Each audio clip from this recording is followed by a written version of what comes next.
Assalamualaikum para dosen, para asisten, dan teman-teman yang saya hormati. Perkenalkan, kami dari kelompok 9 dan izinkan kami pada hari ini untuk bisa mempresentasikan terkait tugas besar kami, yaitu proyek perencanaan stasiun di Universitas Indonesia. Berikut merupakan anggota kelompok kami, ada Icon, ada Gibran, ada Febriana, dan ada Rita. Berikut merupakan table konten dari apa yang telah kami rancang dari pertama stasiun survei, kedua stasiun rencana, sampai dengan kesimpulan yang terakhir. Kemudian di stasiun tinjauan kami, kebetulan kami meninjau stasiun Bekasi Timur sebagai stasiun tinjauan, dan kami akan membangun Universitas Indonesia sebagai stasiun rencana. Kemudian di stasiun survei kami yaitu Bekasi Timur.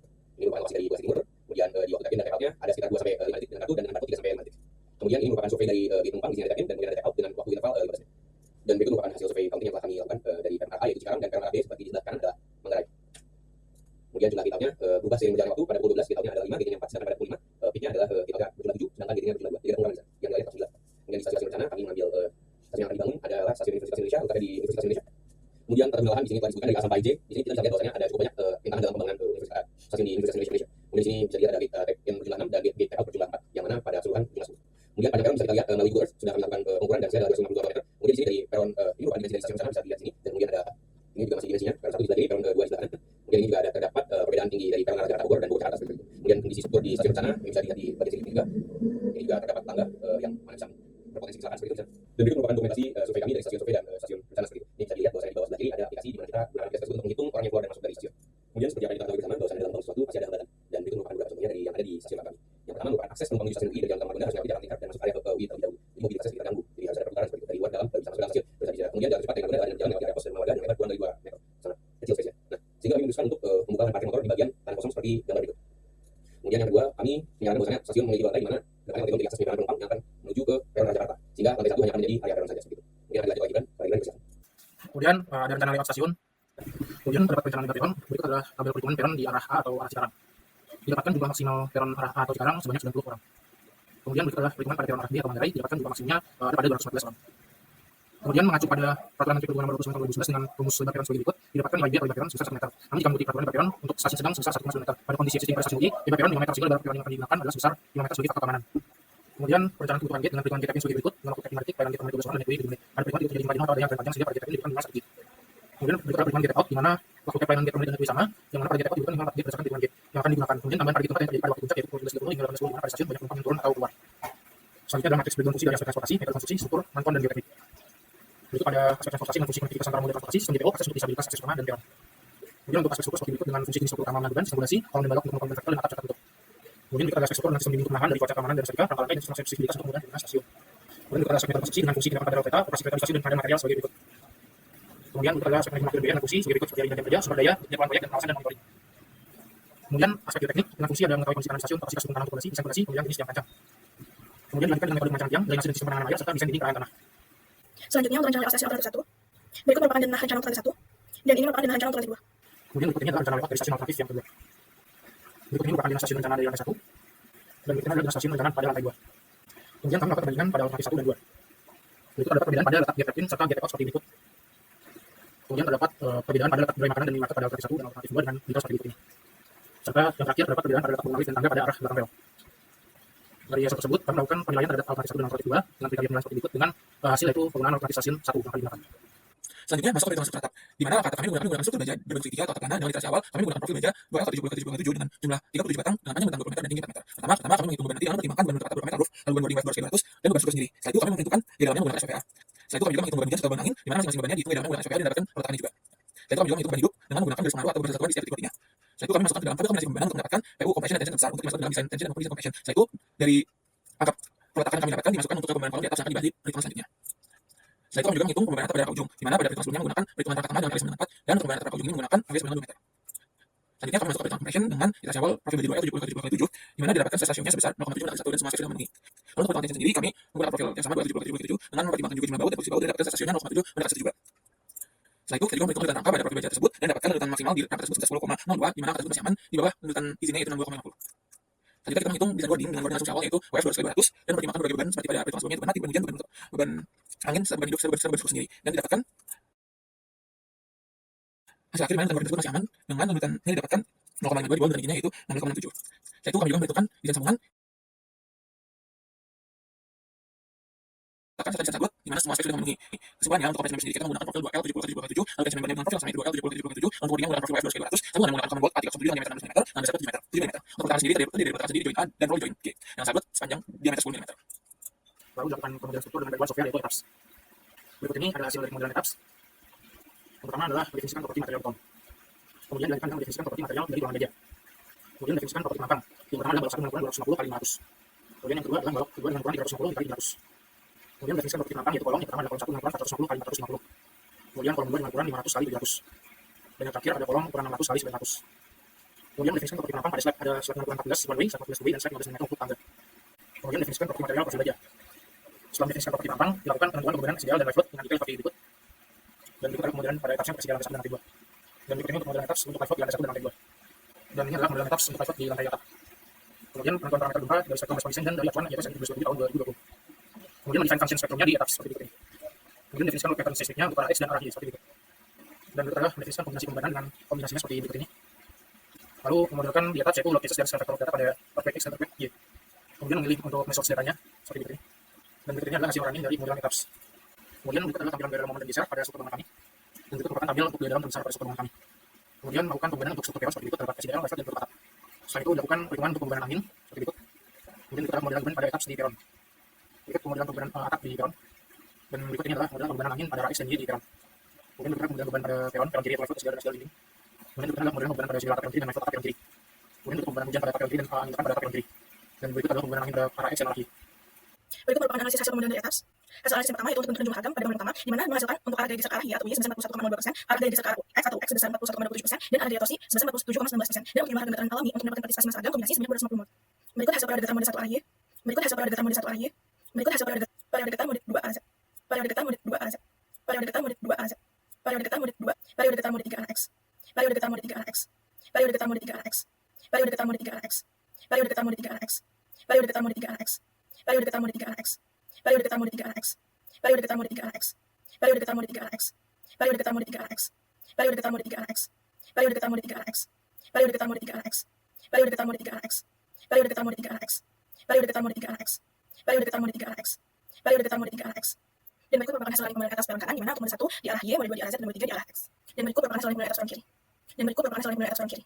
Jadi periode data didapatkan selanjutnya digunakan untuk menghitung periode struktur. Didapatkan periode pakai untuk arah X sebesar 0,05 detik dan untuk periode pakai arah Y sebesar 0,05 detik juga. Selanjutnya menghitung periode data seismik didapatkan untuk berat seismik efektif yaitu 37.830 kilonewton.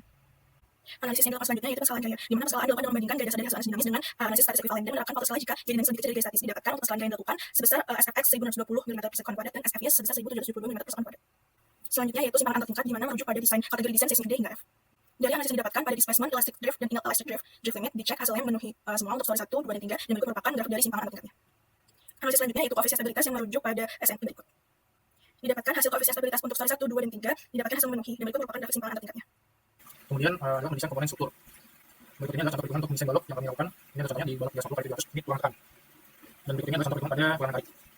Dan ini adalah contoh perhitungan untuk ruangan sedang. Berikut ini adalah rekap desain balok untuk balok 350 kali 300 dan 250 kali 500 dengan detail seperti bulan untuk tumpuan dan lapangan. Berikutnya adalah contoh perhitungan pada desain kolom. Ini yang kami lakukan. Untuk contohnya ada di kolom 350 kali 350. Dan berikutnya adalah rekap desain kolom pada ketiga kolom yang kami lakukan dengan tumpuan dan lapangan seperti berikut ini. Kemudian melakukan perhitungan satu arah, didapatkan desain itu diameter 13 dengan jaraknya 100. Dilakukan juga perhitungan pada berat dua arah dan didapatkan bahwa desainnya diameter 13 dengan jaraknya 100. Selanjutnya yaitu analisis geoteknik. Berikut merupakan data dari hasil pengujian sondir dan hasil pengujian di laboratorium. Dari pembacaan tes sondir didapatkan 3 lapisan tanah dengan kedalaman 0 hingga 5, 5 hingga 8, dan 8 hingga 14 meter, dan didapatkan parameter tanah seperti QC, FR, dan nilai SPT. Kemudian didapatkan hasil lapisan tanah 1 berupa clay, lapisan tanah 2 berupa clay silt to silt clay, dan lapisan 3 silt to sand to silt. Kemudian dari analisis klasitus tanah merupakan klasitus dengan tanah lunak. Dari hasil analisis tanah ini didapatkan sehingga hal tersebut menjadi pertimbangan dalam memilih jenis pondasi yang bor, karena pondasi tersebut justru digunakan untuk klasitus tanah tersebut. Kemudian untuk parameter tanah yang dihasilkan setiap lapisan berupa sudut geser, nilai CU, dan nilai gamma. Berikut merupakan parameter desain pondasi untuk jenis bor pile, panjang 10 meter dengan diameter 450 mm, dan data pembangunan yang dihasilkan dari analisis etaps. Dihasilkan kapasitas yang tunggal sebesar 326 kN. Kemudian didapatkan hasil kebutuhan jumlah tiang dalam satu paket yaitu 4 pile. Selanjutnya dilakukan hasil dari kelompok tiang yaitu terjadinya block failure. Berikut merupakan tekanan lateral yang kami analisis, dan didapatkan hasil tekanan lateral pada kontur terhadap badan lateral dan terhadap pendudukan aman semua. Berikut merupakan analisis perencanaan yang tapak digunakan tulangan 13 dengan diameter 19 dan jarak tulangannya 200 mm. Kemudian dihasilkan daya dukung ultimate sebesar 1223 kN per persegi dan daya dukung izin untuk tapaknya yaitu 411 kN per meter persegi. Berikut merupakan gambar detail engineering design atau DD yang kami buat. Terdapat total 59 gambar. Berikut rencana layout stasiun, denah lantai 1, denah lantai 2, denah atap dan rangka atap, tampak depan bangunan stasiun, tampak belakang, tampak kanan, tampak kiri, potongan memanjang A1A1, potongan memanjang A2A2, potongan melintang B1B1, potongan melintang B2B2, denah lantai peron, denah penutup atap peron, potongan memanjang peron, potongan memanjang pasil peron, potongan melintang peron, denah pondasi bangunan stasiun, denah tie beam, denah sloof, detail pondasi, potongan pondasi palkap tipe 1, palkap tipe 2, palkap tipe 3, detail penerangan berpile, denah kolom lantai 1, denah kolom lantai 2, sampel penerangan kolom tipe 1, 2, dan 3, detail potongan kolom, denah balok lantai 2, sampel penerangan balok 350/700, detail potongan balok 350/700, Desember potongan balok 250 ke 500, detail potongan balok 250 ke 500, detail plat 2 arah, detail potongan plat 2 arah, detail plat 1 arah, detail potongan plat 1 arah, jenari balok, potongan arang ke atap, detail potongan sambungan RNK, sambungan BC dan F, sambungan LMP dan R, layout sambungan ke atap, jenah potongan lift, detail penerangan shear wall, detail penerangan tangga 1, detail penerangan tangga 2, portal struktur A1, portal struktur ASB,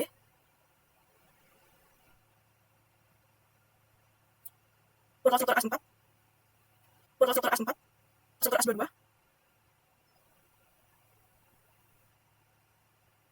jenah pondasi bangunan peron, jenah pondasi bangunan peron, jenah surf peron, detail pondasi tapak, jenah kolom peron, portal struktur pemanjang peron parsial, portal struktur pemanjang peron, detail sambungan stasiun dan peron.